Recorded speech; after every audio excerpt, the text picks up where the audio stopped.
બેન આપનો કોલ આવ્યો હતો.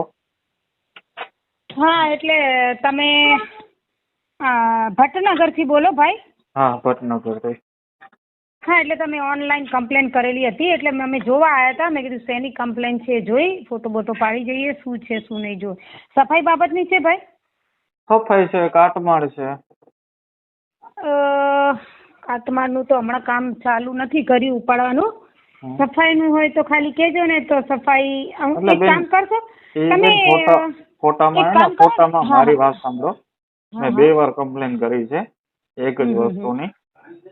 બરાબર, એક તો 2 દિવસમાં કોઈ ફોન ના આવ્યો, કોઈ આયા નહીં. બરાબર, હું બીજી વાર કમ્પ્લેન કરી છે કે પાછળ જે કાટમાળ, કચરો અને જે ગંદકી ને જે વરસાદ પડે ને ઘરમાં પાણી આવે છે તો આખી લાઈન સફાઈ કરાવવાની છે. ખબર છે? એક વાત સાંભળો મારી. હા, કે દબાણ જયારે આવશે ને એટલે બધાનું પાછળથી દબાણ નથી મેડમ, દબાણ નથી. છે પાછળની સાઈડ બધાય ગલીઓ એ રીતની કરે છે અને મને ખબર જ છે દબાણ જે આગળનું પતી જશે ને એટલે પાછળની ગલીઓનો એ ઘટીઓ અત્યારે બધા ઘટીનો વારો આવવાનો છે. કારણ કે ગટરનું કામકાજ ચાલુ થશે ને એટલે ભાઈ ત્યાં પહેલા હે ને એ સફાઈ થશે અને પછી ગટરના ઢાંકણા ને ગટર ને બધું ઊંચું કરી અને લેવલ કરશે બધું. તો મેડમ હમણાં જે હોય કાટમાળને જે છે જમીન ઊંચી ને જે ભરાઈ ગયું છે બરાબર, તે મેન્યુઅલી કરાવી નાખો ને એવું હોય તો. એટલે મને ઉપરથી એમ કહે ને કે બેન કરાવડાવી દો તો મને તો જો જેસીબી ને ડમ્પર દે તો હું તો કરાવડાવી દઉં, હાલ જ ભાઈ. આમાં તમારે છે ને ઓનલાઈન કમ્પ્લેટ થી ના થાય, ત્યાં લેખિત આપવા જશો ને, લખીને જે લેટર પેડ ઉપર લખીને આપશો ને 2-4 જણની સહી હશે તો જ. ધારો કે તમે ગલીનો કહેતા હશો ને તો ગલીમાં 2-4 જણની સહી જોશે અને તમારી સહી જોશે ને 1-2 જણ હંગાત તોય હાલે. એમ મેઇન ઓફિસમાં જવું પડશે કે ભાઈ આ રીતની છે ગલીમાં પાછળની સાઈડ તો જેસીબી ને એની જરૂર છે તો તમે શું કરશો, આપશો કે નહીં. આમાં લેખિત લખાણ કરીને એવી રીતના કરી દેજો ને એમ તો હું તો ના નથી એમ. એ ઓનલાઈન છે ને એ એક જાતનો લેખિત જ છે. એ પોર્ટલ બનાવ્યું છે ને કમિશનર સાહેબે પોર્ટલ બનાવ્યું છે ને મેડમ, એ માણસોની સુવિધા માટે. ભાઈ અત્યારે મેં જ લગાવેલું છે બધું. અત્યારની સુવિધા તમે કહો છો ને મેં જ લગાવેલું. હું તમને શું કહું, માણસોને ધક્કા ના ખાવા પડે, ઓનલાઈન અરજી ટાઈપિંગ કરવાની જરૂર ન પડે. પ્રજા શેના રૂપિયા આપે છે મેડમ? ખબર જ છે. ટેક્સ ના શેના રૂપિયા આપે છે? ધક્કા ખાવાના. ભાઈ અમે આની અંતરજાળમાં છીએ. એક મિનિટ હું તમને તમારો નંબર સેવ કરી લઉં. હા, મારી વાત સાંભળો. તમારો નંબર સેવ કરી લઉં અમે. હા, તમે બોલો, હાલો હું સાંભળું બીજું. હા, ના પછી હું તમારું સાંભળવાની જ છું. તમે કહો એમ તો કરવાનું જ છે અમારે નકે. તમે ખાલી એટલું કહી દો ને કે અંદર લખેલું છે કે જેસીબી ડમ્પર કે લોડર જોઈએ એમનેમ તો જો હું ફોટા મૂકીશું. મેડમ તમે ગાંધીધામ મહાનગરપાલિકાના કર્મચારી અધિકારી છો મેડમ, એ તમારે ડિસાઈડ કરવાનું હોય, ગરીબ માણસો ડિસાઈડ ન કરવાનું હોય. મેડમ તમે સાઇટ વિઝિટ કરી અંદર જેસીબી જાશે નહીં જાશે એ તમારે જોવાનું હોય. બરાબર, અમે ટેક્સ ના રૂપિયા છે ને આપ્યા છે. અમે તમને અમારી જવાબદારી શું હોય કે ભાઈ ફોટા પાડીને ઉપર મોકલાવી દેવાના, પછી એ લોકો જોઈ લેશે. મારે ઊભી રહીને ત્યાં સાફ કરાવડાવવાનું, મારે જેસીબી લઈને આવવાનું એવું મારું કામ નથી ભાઈ. હું ફોટા પાડવાનું. હું તમને ક્યાં કહું છું તમારું કામ છે? હું તો નગરપાલિકામાં ફરિયાદ કરી છે ને ભાઈ કે નગરપાલિકાના કર્મચારી એટલે હું ફોટા પાડવા આવી હતી. મેં કીધું ભાઈ કયા નંબરનું છે મેડમ ફોટા ઓનલાઈન અપલોડ કરેલા છે. વાત સાચી, પણ મારે ને જીપીએસ વાળા તમે એમનામ જ કરીને રાખી દો. અમારામાં કેમેરો અલગથી આવે જે નગરપાલિકા લોકો વાળાનો હોય ને એ રીતનો કે લોકેશન, ટાઈમ ને એ તારીખ ને બધું નીચે આખું આવી જાય. એમ ત્યાં આગળ મકાન છે બધું આવી જાય એ રીતનો ફોટો અમારે ઉપર મોકલાવાનો હોય ભાઈ.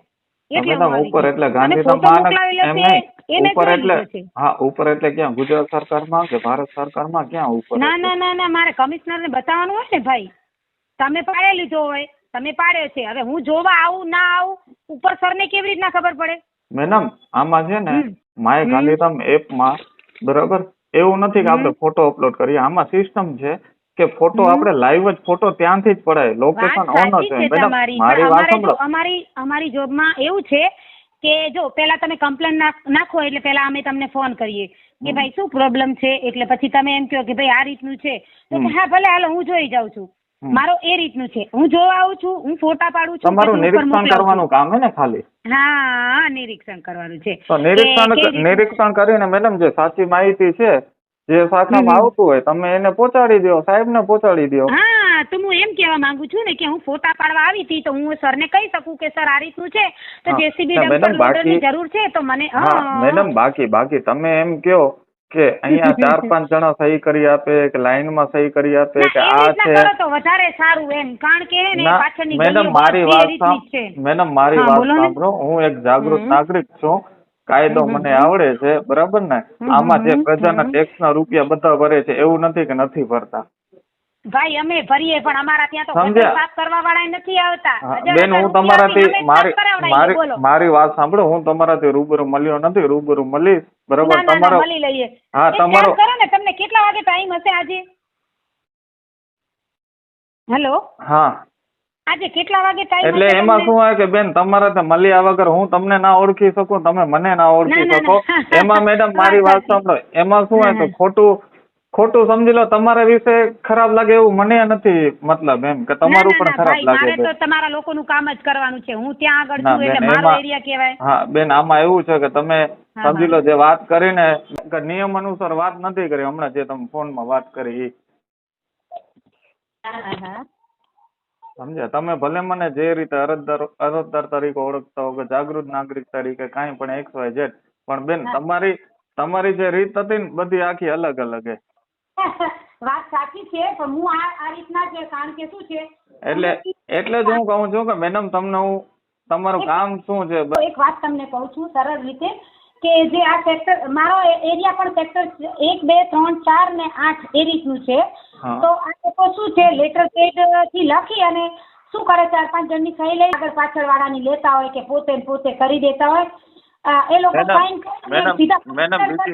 મેડમ બીજી વસ્તુ, આ રેકોર્ડ નિરીક્ષણ કરવું કે કચરો પડ્યો છે કે આ ઘટે એટલે અરજદારની કમ્પ્લેન હોય તો જ નગરપાલિકા છે, એમને એમ નો છે એવો નિયમ છે? હવે એવું તો કાંઈ ખબર નથી ભાઈ, અમે તો અત્યારે હે ને સર્વેક્ષણમાં દોડીએ છીએ. મેડમ એમને હું નગરપાલિકાને હું કહું છું કે હું વર્ષ સુધી કાંઈ પણ યુઝ નથી કર્યો પાણી કે XYZ, બરાબર? તો નગરપાલિકા વેરો બંધ કરશે? ના, એમ થોડો બંધ કરે નગરપાલિકા. તો હું એ જ કહેવા માંગુ છું કે હું ફરિયાદ કરું, બરાબર, તો નગરપાલિકાને ખબર પડે, ગાંધીધામ મ્યુનિસિપલ કોર્પોરેશન ને ખબર પડે, બરાબર? એ વસ્તુ મેડમ ક્યાં યોગ્ય છે? ના વાત સાચી તમારી. હું આવી એ વખતમાં મને ખબર મેડમ કરોડોની ગ્રાન્ટ આવી છે, કરોડોના કોન્ટ્રાક્ટરના કામ ચાલુ છે, બરાબર? કોન્ટ્રાક્ટર તો અમે હારું હતું ને ભાઈ. હા મેડમ એવી રીતે એ નો થાય. તમે કયો સહી કરીને લેખિતમાં દેવું પડે ને મંજૂરી માંગવું પડે. આ ઓનલાઈન પોર્ટલ કમિશનર સાહેબે બનાવ્યું હે માણસોની સુવિધા માટે, બરાબર ને? એના માટે જ બનાવ્યું. એ લેખિત જ છે, ઓન રેકોર્ડ છે. ડિજિટલ ઇન્ડિયા કોને કહેવાય? ડિજિટલ ગુજરાત એને જ કહેવાય. વાત સાચી છે પણ આ તો શું છે સાંભળવાની વાત છે કે ભાઈ સાંભળે આ રીતના. મેડમ મારે જે ફોટો મૂક્યો એ લાઈવ ફોટો છે, એ કોઈ અપલોડ કરેલો ફોટો નથી. તમને માય ગાંધીધામમાં સિસ્ટમ ખબર ના હોય તો તમે એકવાર ટ્રાય કરજો. ના હું તમને શું કહું છું કે બરાબર, તમે મેડમ એમ કહો કે લોકેશન ને આ ને તે ને, મેડમ આ ફરાવીને જે હે ને મેડમ એ તમે બીજા જે નાના જે માણસો હોય ને અભણ પ્રજા એમને કહેતા હો, એમને કહેજો તમે, મને નહીં. મારો એવો સિદ્ધાંત જ નથી કે નાના માણસો. મેડમ તમે નગરપાલિકામાં કામ કરો છો, ખોટી માહિતી નો અપાય. તમે મેડમ રૂપિયાવાળા માણસો હશે મારા જોડે. રૂપિયાવાળાની વાત નથી મેડમ, જે અભણ પ્રજા હોય તમે એમને જવાબ દઈ દો કે તમે ત્યાં અરજી લખાવો, બધા જણાની સાઈન કરો, બધાની મંજૂરી માંગો લેખિતમાં, તો મેડમ આ પોર્ટલ જ બંધ કરી નાખે ને કમિશનર સાહેબ. હું ક્યાં કહું છું પોર્ટલ ચાલુ કરે? કમિશનર સાહેબ બંધ કરી નાખે પોર્ટલ.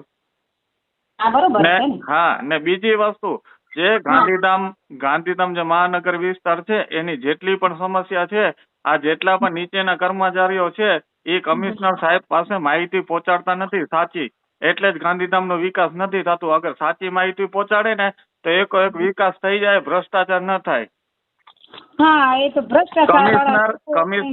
કમિશનર સાહેબ છે ને બહુ સારા છે, સિદ્ધાંતવાદી છે, એમનું કામ પણ સારું છે, પણ નીચેના કર્મચારીઓ છે ને નીચેના કર્મચારીઓ બરાબર સાચી માહિતી ઉપર પહોંચાડી નથી શકતા.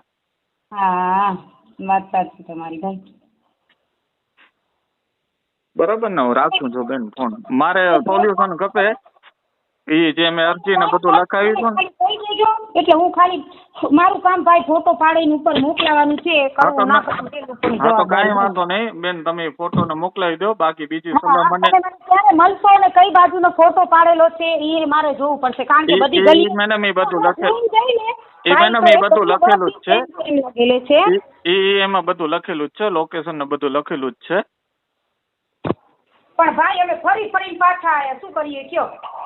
મેડમ તમે હવે ટેક્સ વેરો લેવા આવવું હોય તો ઘર આગળ જ પહોંચો, બરાબર ને? બાકી સમજી લો કે ક્યાં ગલીમાં કચરો છે, પાછળ તો જતા નથી. એનું તમે કહો છો તો ટેક્સ વેરો તો હું તો નથી ઉઘરાવતી ભાઈ. હું એમ નથી કહેતો, તમારું ક્યાં નામ છું? ગાંધીધામ મહાનગરપાલિકાનું કહું છું ને. હા તો પછી એમ તો વાત કરું છું કે ભાઈ હું તમને એમ કહું છું કે તમારું એડ્રેસ મને હું ફોન કરું કે ભાઈ તમે ક્યાં ઉભા છો તો તમે મને એમ કહો કે ના બેન આટલી જગ્યાએ એ તો બેન જો હું નોકરીએ જાઉં, બરાબર, ઠીક છે. હવે જે મેં ઇલાકાનું નામ લખ્યું છે, લોકેશન ભાઈ તમે હાજર રહેવું પડે. તમે કમ્પ્લેન કરી છે તો તમારે હાજર રહેવું પડે ભાઈ. હા તો મેડમ એક કામ કરો, તમે ખપો. હા એક કામ કરો, તમે સાઇટ વિઝિટ કરી આવ્યા નથી કરી આવ્યા? સાઇટ વિઝિટમાં હું તમે ને તમને હું હમણાં આવીને મળું કે હું કઈ આગળ જઈ અને પાછી આવી હતી કારણ કે આખું રાઉન્ડ ફરી નાખી જગજીવનની ગલીઓ ભટનગર. મેં કીધું 3-4 જણને પૂછ્યું કાકાને ને બાપાને. મેં કીધું બાપા અરે નંબર તો કે ખબર નહીં, આ નંબર તો કે ખબર નહીં. બોલો શું કરવાનું હવે મારે? તો ભલે વાંધો નહીં, હવે સાઇટ વિઝિટે ક્યારે આવશો? તમે કયો એટલે તો કહું છું કે તમે હાજર હોય નહીં કયો તો હું આવી જાઉં એમ. હા તો વાંધો નહીં, તમારે એવું હોય કે લંચ ટાઈમ હોય, લંચ ટાઈમ પતે એટલે મને કોલ કરો તો હું તમને દેખાડી દઉં. મારો લંચ ટાઈમ પતી ગયો છે, 2:30 વાગે હું ત્યાં હાજર થઈ જઈશ. તમે મને ખાલી 2:30 વાગે ત્યાં આગળ મળજો, બરોબર ને? તો ભલે વાંધો નહીં, હું તમે સાઇટ ઉપર પહોંચો તો પછી મને ફોન કરો તો હું આવું, બરાબર ને? હા હું જો પેલું રેસ્ટોરન્ટ છે ને ત્યાં આગળ ઊભી રહીને તમને ફોન કરીશ કે ભાઈ તમે કઈ બાજુ છો, બરોબર ને? કઈ બાજુ? ગણેશ રેસ્ટોરન્ટ ને? હા એરિયો રેસ્ટોરન્ટ છે ને ત્યાં આગળ આવીને ફોન કરું તમને, બરોબર ને? હા ઠીક છે. 10 મિનિટમાં ફોન કરું છું તમને, ભલે? ઓકે. ઓકે.